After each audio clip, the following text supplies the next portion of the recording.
la lengua, que ocupa gran parte del suelo de la boca, pero también noten que hay un pequeño espacio debajo de la lengua cuando se eleva la lengua, que se llama la región sublingual. Hablaremos por partes, entonces, primero la lengua. Definimos a la lengua como un órgano ósteo-músculo-fibroso. Significa que en su constitución entran a formar una parte de hueso, varios músculos, tejido fibroso y todo cubierto por una mucosa. En los caracteres generales de la lengua, vean, la lengua ocupa casi todo el suelo de la boca, excepto esta pequeña parte. Su forma es esta, tiene forma más o menos de un conoide, cuya base está aquí, atrás y abajo, es profunda, y su vértice, al que llamamos también la punta de la lengua, queda hacia adelante. Sin embargo, no es un cono perfecto, sino es como aplanado, aplastado de arriba abajo. Y por ese motivo, vean que la lengua, aparte de tener base y punta o vértice, tiene dos caras. Una cara superior, que es esta, en contacto tanto con el paladar duro como con el velo palatino, y otra cara inferior, que mira a la región sublingual.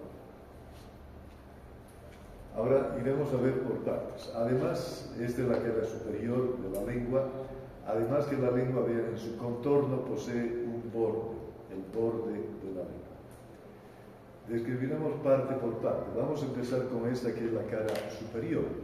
La cara superior es la superficie más extensa que tiene la lengua. Si ustedes se fijan, vean, esta es la cara superior. Inclusive tiene relación con la faringe, ¿no?, a este nivel. Y hay una zona de la lengua que en la boca definitivamente no la podemos ver porque queda muy atrás y abajo, esta parte. Lo único que vemos de la cara superior de la lengua es la zona que está en contacto con el paladar. Bien, características de esta cara superior de la lengua. Así que podríamos admitir que la cara superior de la lengua, a la que también llamamos el dorso de la lengua o la cara dorsal de la lengua, tiene una parte bucal, esta que la vemos en la exploración a través de la boca, y una parte faríngea que está muy atrás, que no la vemos a no ser que introduzcamos un instrumento endoscópico para ver hacia más profundo en la lengua. Vean qué hay para describir en el dorso de la lengua. Lo primero que llama la atención, vean que esta cara es de una superficie áspera, no es lisa, como el resto de la mucosa bucal. Es húmeda.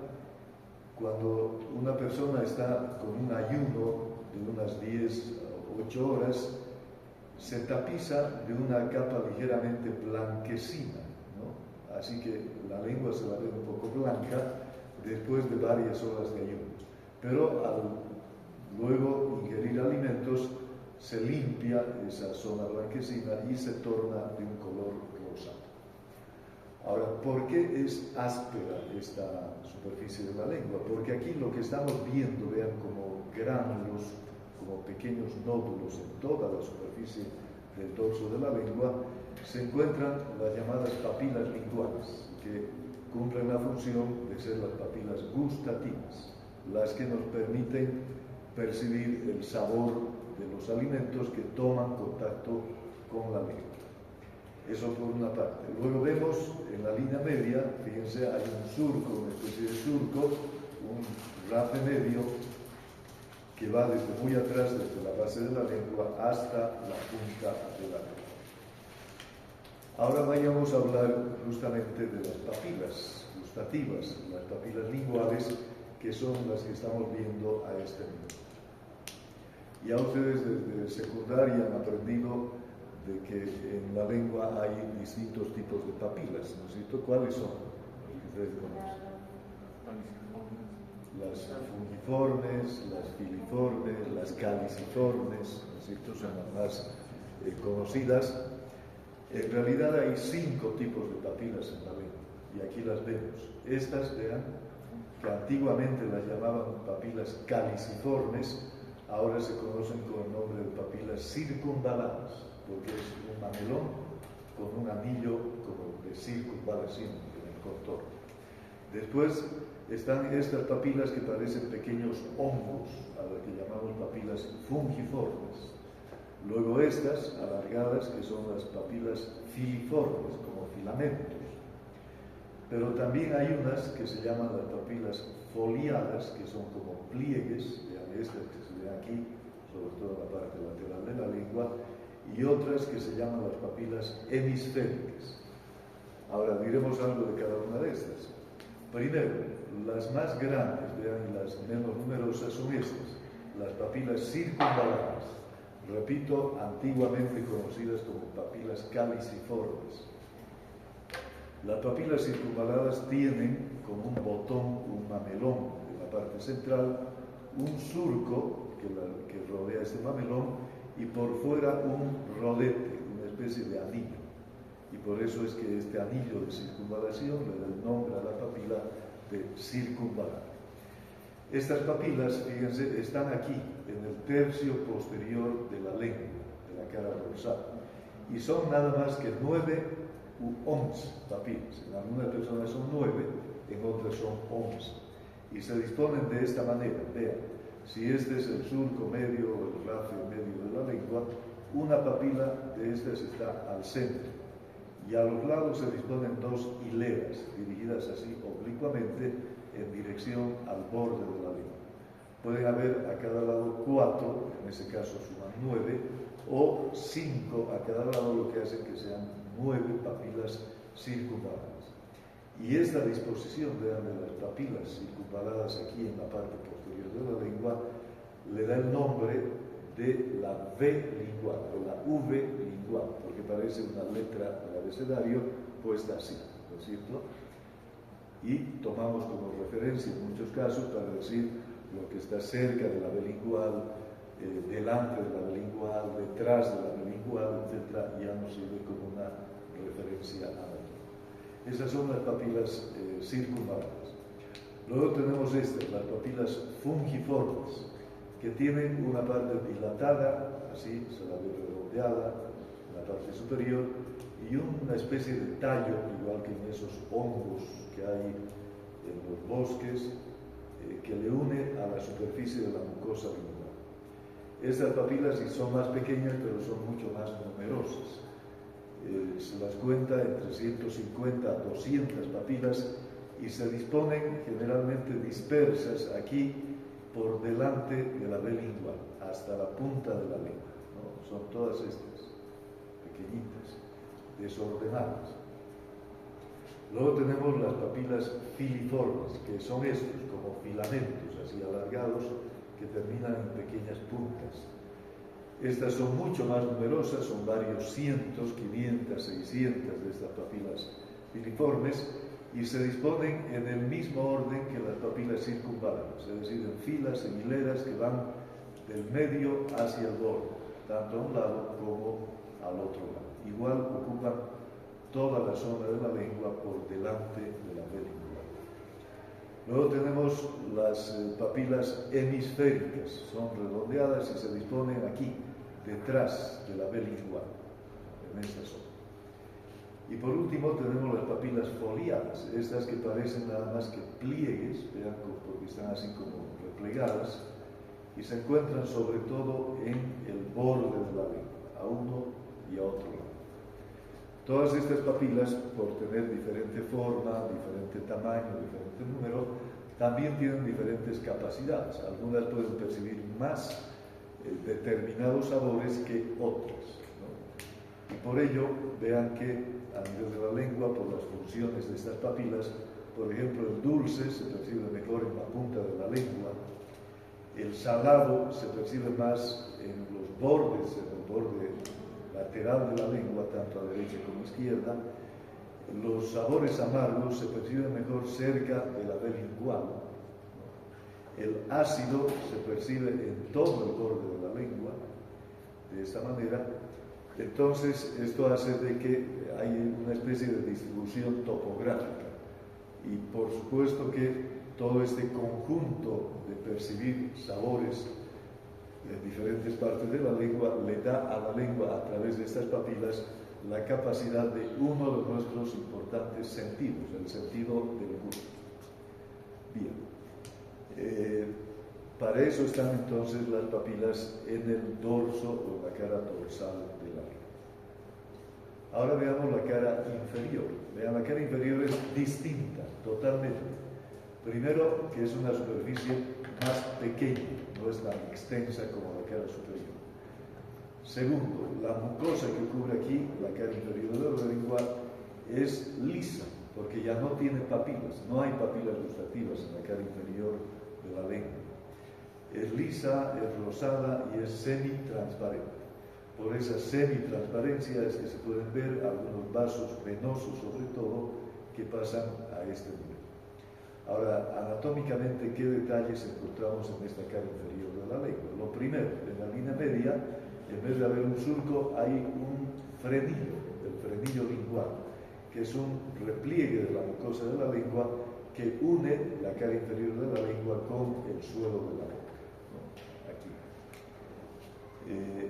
Y nada más, excepto el frenillo y de ver algunas venas y una superficie ligeramente festoneada de la mucosa, esto no hay más detalles que considerar en la cara inferior. Luego tenemos la base. Vean, la base de la lengua es profunda. Está unida al hueso ioides, al cartílago epiglotis de la laringe.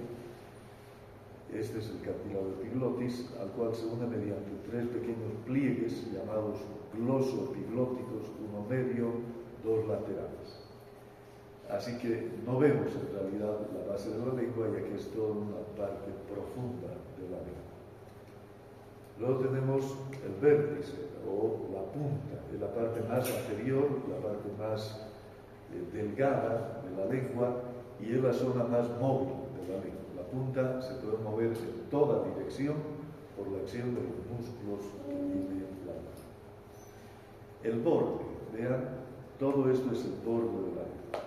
Y este borde, que es donde se encuentran generalmente estos pliegues o esta especie de pliegues que son las papilas foliadas, este borde es grueso, fíjense, tiene una altura mayor cerca de la base y se va adelgazando a medida que se acerca al vértice, a la punta. Es cada vez más finito el borde de la lengua. Bien, y ahora veamos la estructura. Hemos definido a la lengua como un órgano óseo, músculo, fibroso o membranoso. Entonces, la parte ósea es el hueso ioides, es el sostén de la lengua. El hueso que está aquí, que tiene su cuerpo, sus astas menores, sus astas mayores. De este hueso nace una membrana fibrosa que ocupa todo el interior de la lengua, que se llama la membrana gloso-ioidea, que es horizontal y que tiene la misma forma de la lengua, que por atrás se extiende desde el hueso ioides hasta cerca de la punta de la lengua. Luego en el interior de la lengua hay un tabique también fibroso que se llama así el septum o tabique lingual, ¿no? Que dentro de la lengua está aquí y divide a la lengua en dos mitades simétricas, una derecha y otra izquierda. Pero todo, tanto la membrana gloso-ioidea como el septum de la lengua, estos elementos fibrosos, que son una especie de aponeurosis que hay dentro de la lengua, sirven para que se inserten ahí los músculos de la lengua. Y en este caso, la lengua es uno de los órganos con mayor número de músculos. Tiene 17 músculos en total, 8 pares, lo que hacen 16, y uno solo impar. Los músculos son estos, y todos son pares. Vean, el geniogloso, el iogloso, el estilogloso. En este caso, vean que el sufijo gloso significa lengua. Todo lo que termina en gloso es que pertenece a la lengua.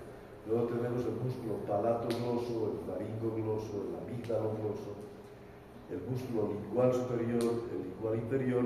Todos estos son músculos pares. Y el único músculo, el transverso de la lengua también es par. El único músculo impar es el lingual superior, no el inferior, el superior. Ahora vamos a ver cada uno de estos músculos. Bien, tenemos primero músculos que nacen en hueso y terminan en la lengua. Aquí tenemos el primer músculo, vean que parece un ancho abanico, se llama el músculo geniogloso.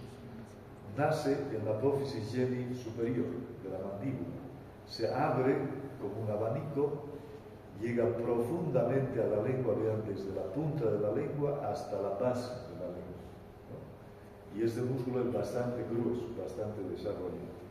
La acción, cuando se contrae este músculo, lógicamente lleva la lengua hacia abajo, pero también la puede llevar hacia adelante, lo que permite que nosotros podamos sacar la lengua de los límites de la boca, ¿no? Permite exteriorizar la lengua. Este es el músculo geniogloso.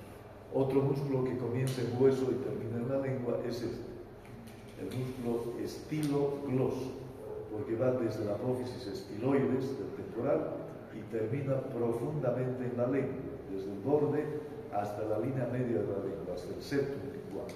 También abarca hasta la punta de la lengua. Cuando se contrae este músculo, eleva la lengua, la lleva hacia arriba y hacia atrás. Es un elevador y retractor, como que pega la lengua al paladar. Esa es la acción del músculo estilogloso. También músculo par.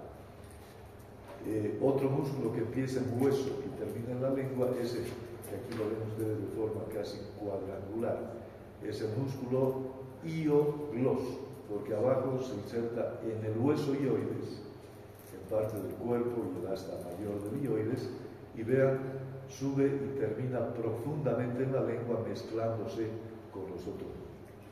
La acción de este músculo cuando se contrae es de llevar la lengua hacia abajo, de pegarla más bien al suelo de la boca. Así que este es un músculo depresor de la lengua. Otro músculo que aquí estamos viendo es este, vean que va desde cerca de la amígdala palatina, de la fosita amigdalina, y termina en la lengua. Es el músculo amígdalo-gloso. El amígdalo-gloso se inserta en la fosita amigdalina profundamente, desciende y termina en la lengua, mezclándose con los demás músculos, llega igual hasta el septum lingual, hasta la línea media. Su acción, cuando se contrae el amígdalo-gloso, lleva la lengua hacia arriba, es un elevador de la lengua. Otro músculo similar a este es el músculo faringogloso, el que se inserta aquí en la pared lateral de la faringe y luego aquí está cortado, desciende y termina profundamente en la lengua. El faringogloso también es un músculo elevador, lleva la lengua hacia arriba y hacia atrás. Después tenemos este músculo, vean que es compartido con el velo del paladar, el que forma los pilares anteriores del velo palatino. El músculo palatogloso o glosoestafilino. Vean, es este. El que ya lo vimos en el velo del paladar, este músculo se inserta aquí en la cara anterior del velo palatino, forma el pilar anterior del velo y termina profundamente en la lengua. Este músculo pertenece al mismo tiempo al velo del paladar, pero también a la lengua. Por lo tanto, tiene doble acción. Si la lengua permanece deprimida, pegada al suelo de la boca y se contrae este músculo, pues lo que hace es elevar la lengua. Eleva, es un elevador de la lengua.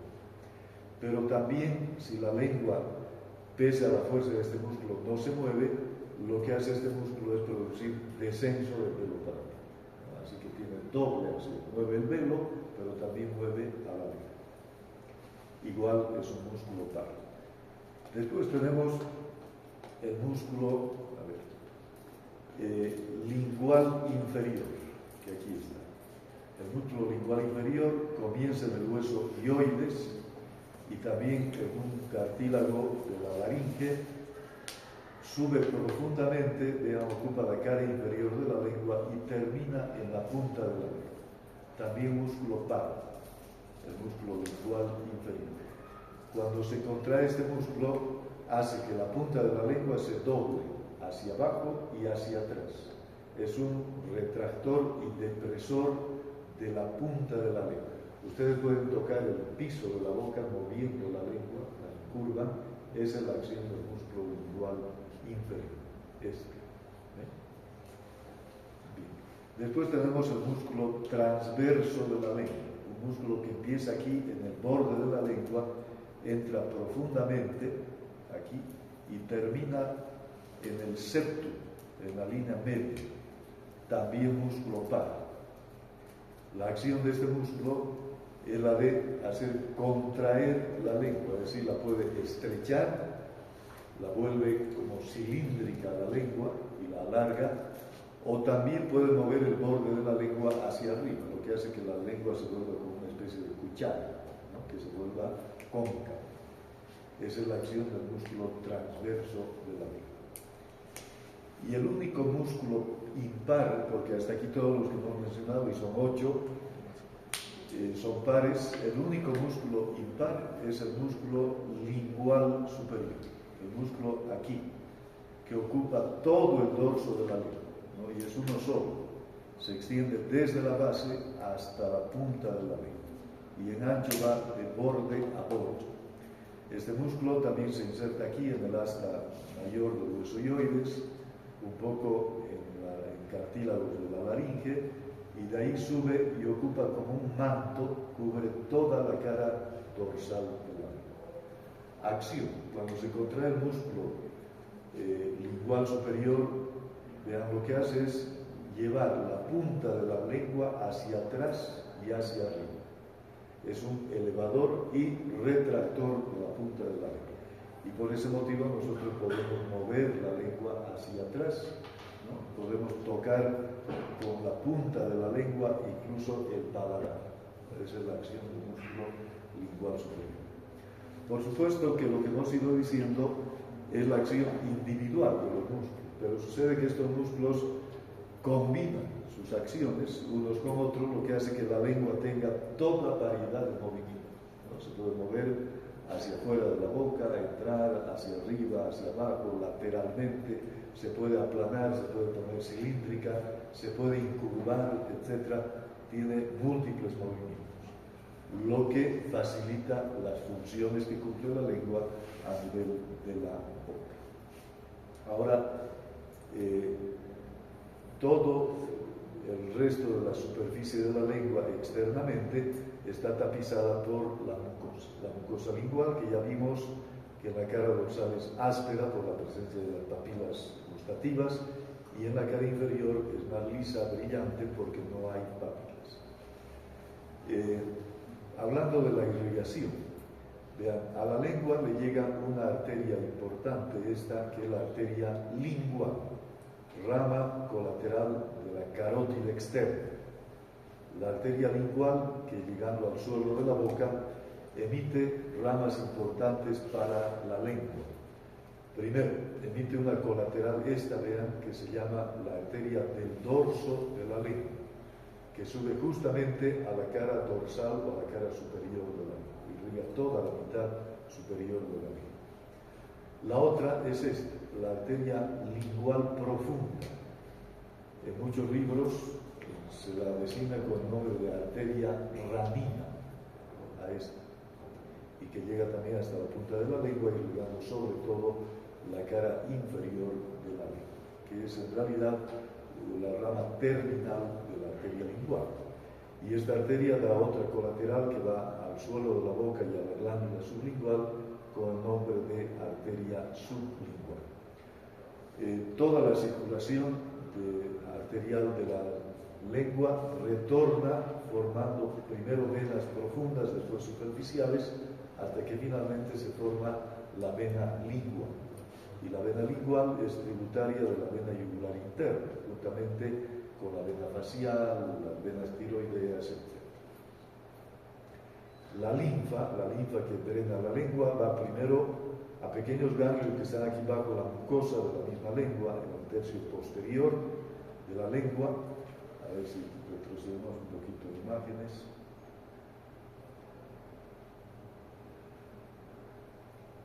Vean, aquí. Esta zona que les dije no llegamos a ver por la boca, vean que tiene múltiples pequeños elementos linfoides y linfáticos, son ganglios pero aplanados, parecen también como pequeñas glandulitas, y todo este conjunto de elementos linfoides en la lengua es la que recoge en primera instancia la linfa de la lengua. Así que por este motivo esto se llama la amígdala lingual, ¿no? Todo este conjunto de placas linfáticas que están bajo la mucosa lingual en el dorso de la lengua constituyen la llamada amígdala lingual. Y después toda esta linfa que se junta a este nivel drena a los ganglios cervicales profundos. Eso es lo que hace a la irrigación. La inervación. La lengua recibe triple inervación: motora, sensitiva y gustativa. La inervación motora le llega a través del nervio, de algunas ramas del nervio facial, la rama lingual del facial, que inerva a algunos de los músculos de la lengua, pero principalmente vean por este nervio, el nervio hipogloso mayor, que es el 12º par craneal, que es el que se encarga de inervar a casi todos los músculos de la lengua. Y quizá alguna pequeña rama motora del nervio glosofaringeo también contribuye a la inervación motora de la lengua. La inervación sensitiva está a cargo de este otro nervio, el nervio lingual, rama del maxilar inferior. Vean que tiene sus ganglios submaxilar y sublingual para las glándulas salivales. Este nervio es el que da sensibilidad a todo el suelo de la boca, incluso las encías inferiores, pero sobre todo da sensibilidad a la lengua. La sensibilidad general, en la que nos permite percibir en la lengua dolor, frío, calor, etc. Y luego la inervación gustativa, que está destinada sobre todo a las papilas de la cara dorsal de la lengua, para que nosotros podamos percibir el sabor. Esa inervación está a cargo del nervio glosofaringeo, el 9º par, es el que da la inervación gustativa a la garganta, gracias a lo cual nosotros podemos sentir el sabor de alimentos, de cualquier sustancia que toma contacto con la lengua. Vean, a veces pueden haber alteraciones que se observan en la lengua, como esto, por ejemplo, donde faltan, vean, hay superficies donde faltan esas granulaciones de las papilas gustativas. Cuando se presentan estas lesiones en la lengua, como que se hubiera pelado una parte de la lengua, es signo de que faltan ciertas vitaminas, como la vitamina C y la vitamina A, se puede apreciar en la lengua. Esto, vean, que se llama la lengua saburral, donde se ha formado todo un manto, vean, de una formación blanco-amarillenta, inclusive casi negruzca, sucia, que es signo de un proceso infeccioso en cualquier parte del cuerpo. Cuando una persona está con infección intestinal, una muela infectada, con absceso, etc., o cualquier otro tipo de infección, la lengua se torna de este tipo. Por eso, cuando ustedes van al médico, aparte de tomarles el pulso, la presión, la temperatura, les dicen saque la lengua, ¿no es cierto?, para hacer una inspección ahí más, para ver si hay algún tipo de alteración en la lengua. Bueno, funciones. ¿Para qué sirve la lengua? A ver, ¿qué funciones tiene la lengua en la boca? La primera es el órgano central del sentido del gusto, ¿no? Por eso percibimos el gusto. Después, ¿qué más? Una función digestiva. ¿Cómo participa en la función digestiva? La formación del bolo alimenticio. Coadyuva a la formación del bolo alimenticio, a mezclar, inclusive la lengua ya puede triturar algunos alimentos si son blandos, los empuja al paladar y los destroza. ¿Y qué más en la función digestiva? Ahí activa el músculo lingual superior. Es el órgano que empuja el bolo alimenticio a la faringe, en la deglución. Así que es importante para la deglución. Todo eso tiene que ver con la parte digestiva, que es importante. ¿Qué más? Eso, en el lenguaje articulado. Si a una persona le cortan la lengua, no habla más. Puede emitir sonidos, gemidos, pero no habla. ¿no? Ya no puede pronunciar las sílabas, las consonantes, las palabras, etc., porque para eso utilizamos bastante la lengua, ¿no? Bien. Ahora, una pregunta les hago. Cuando una persona tiene una gran capacidad de distinguir bien el sabor de los alimentos, ¿no es cierto? Prácticamente es un erudito, es decir, toma una cuchara de sopa y dice, esto tiene comino, tiene un poco de pimienta, tiene un poco de ajo, le falta un poco de sal, y cuando nosotros tomamos la sopa decimos, está rica, pero no sabemos lo que tiene. Y sin embargo, algunos perciben, pero a la perfección, los diferentes alimentos. Degustan muy bien el alimento. Ahora, a ese tipo de personas les decimos que tiene un buen paladar. ¿Sí o no? ¿Sí? ¿Y por qué? Si el sentido del gusto está en la lengua. ¿Y por qué le decimos que tiene buen paladar? Y ustedes van a escuchar a cualquiera que sabe saborear bien los alimentos o cualquier elemento que entra a la boca, dicen tiene un buen paladar.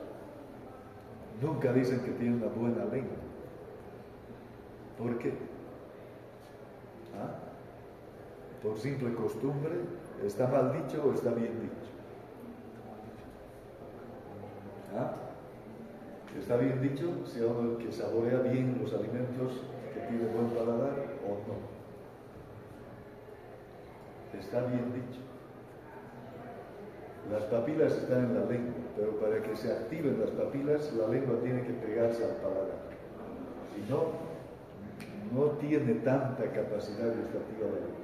Si ustedes solo sacan la lengua y le ponen algo encima, no van a saborear tanto como que si meten dentro de la boca y la lengua se pega al paladar, y ahí sí, hacen mejor contacto con las papilas y recién se percibe el sabor, ¿no? Entonces, para saborear los alimentos en realidad usamos las papilas de la lengua, pero con ayuda del paladar. Y por eso es que salió eso, porque tiene buen paladar, no que tiene buena lengua. Bueno, el siguiente tema, antes vamos a ver esta cosita.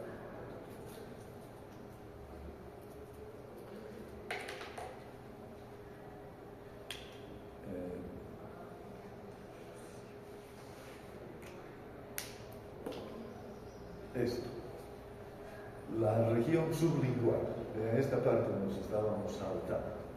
¿Qué hay en la superficie de la boca por debajo de la lengua? A la inspección, a la simple inspección. En la línea media, el frenillo, ¿no? Que sigue bajando desde la lengua y que termina aquí, justo en la región sublingual. Este frenillo es un filete mucoso, elástico, delgado, que le permite tener los movimientos a la lengua. ¿Qué más? Inmediatamente, vean, a los lados de la lengua existen unas pequeñas formaciones como papilas grandes que son los orificios donde desembocan los conductos de Wharton, los conductos de las glándulas submaxilares, uno a la derecha y otro a la izquierda. Y un poco más afuera, unos relieves alargados que se llaman las carúnculas sublinguales.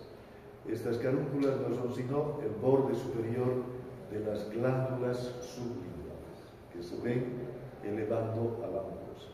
Y todo aquí está cubierto por la mucosa del suelo de la boca, porque debajo de esto ya están las glándulas sublinguales, los músculos del suelo de la boca, el miloioideo, etc. Pero eso profundamente. Aquí superficialmente lo único que vemos es el frenillo de la lengua, la desembocadura de los conductos de Wharton y las carúnculas sublinguales. Todo este espacio, vean que tiene forma más o menos de un triángulo, el vértice anterior, se llama la región sublingual. Bueno, a veces hay personas que tienen el frenillo más grueso de lo normal y no pueden mover tanto la boca o la lengua, ¿no? Y les dificulta hasta pronunciar ciertas palabras, ciertas sílabas, etc., lo cual amerita siempre un tratamiento. El tratamiento es cortar el frenillo de la lengua para que se libere más. Un pequeño procedimiento quirúrgico. Si en una mujer se presenta eso, mejor dejársela así, para que no hable mucho, sino da rienda suelta a la lengua. ¿Por qué las mujeres se caracterizan por hablar más que los hombres? ¿Ah? ¿O solo es por decir? No, son habladores. Los hombres nos callamos muchas cosas. Las mujeres lo dicen más. Bien. Por eso a estas personas les dicen es una lengua suelta. Bueno, entonces hasta aquí hemos visto todas las paredes de la boca. Nuestro siguiente tema corresponde hablar de estos órganos para ustedes importantes, que son los dientes y las encías. Bueno, el día jueves no vamos a pasar nuestra hora teórica directamente hasta el lunes, ¿ya? Así que para que no vengan en vano.